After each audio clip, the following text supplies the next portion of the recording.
कि कोई फ्रेंड ने आपसे कोई ऐसी बात बोली है जो कि इम्पॉर्टेंट है उसके लिए, और फिर उसी वक्त में कुछ ऐसा चीज़ भी इम्पॉर्टेंट है जो आपकी फैमिली से रिलेटेड है। सो ऑब्वियसली अगर हम देखें उसमें आपकी फैमिली पहले आती है, दोस्त बाद में आती है। सो और अगर इन दोनों चीज़ों में क्लैश हो रहा है तो आप अपनी फैमिली के साथ जाएंगे, और आपकी ऐसे रिलेशनशिप में आप क्लियरली कम्युनिकेट कर सकते हैं कि नहीं, ये चीज़ जो है वो मेरी फैमिली जो है उसके लिए अब लाइक इस वक्त मैं अवेलेबल नहीं हूँ, या I am talking very generally here, like there can be so many specific situations and let's say if someone who is interested in you, who wants to get married to you, ठीक है, वो आपसे कोई particular चीज़ चाह रहा है, किसी ख़ास तरीके से शादी चाह रहा है, या कुछ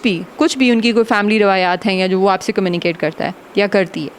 लेकिन आपकी जो फैमिली है उनके लिए उनकी वैल्यूज़ इससे मुख्तलिफ हैं, वो चीज़ उसके लिए इतने सपोर्टिव नहीं है, या आप उस चीज़ के लिए इन नहीं है। So you can very fairly and calmly and you can communicate to that person कि नहीं, ये पॉसिबल